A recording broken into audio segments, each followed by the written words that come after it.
Kushtia bypass মোড়টি কত সুন্দর করছে।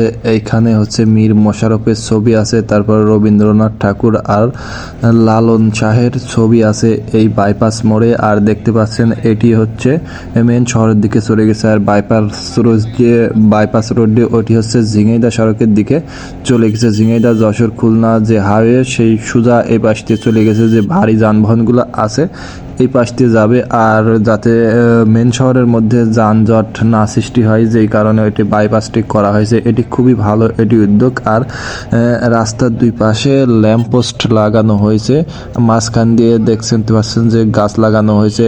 আসলে এই মেন রাস্তাটি কুষ্টিয়ার মেন সড়কের মেন রাস্তাটি হচ্ছে যে এটি খুবই সুন্দর করা হয়েছে।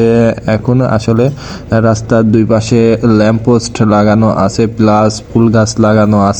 আর বিশেষ করে যে গাড়ি ঘোড়াগুলো খুবই শান্তশিষ্টভাবে চলে এখানে এই রোডে। তো আগে যখন যেতাম তখন এখানে প্রচুর জ্যাম বাড়তো, বা এখানে রাস্তাগুলো ঘাটগুলো ভাঙা ছিল, অনেক সময় লাগতো। এখানে যেখানে আধা ঘন্টার পথ সেখানে দেখা যাচ্ছে 1 ঘন্টা 20 মিনিট, প্রায় 2 ঘন্টাও যানজটে লেগে যেত। কিন্তু এখন আর এত সময় লাগে না, খুবই অল্প সময় লাগে।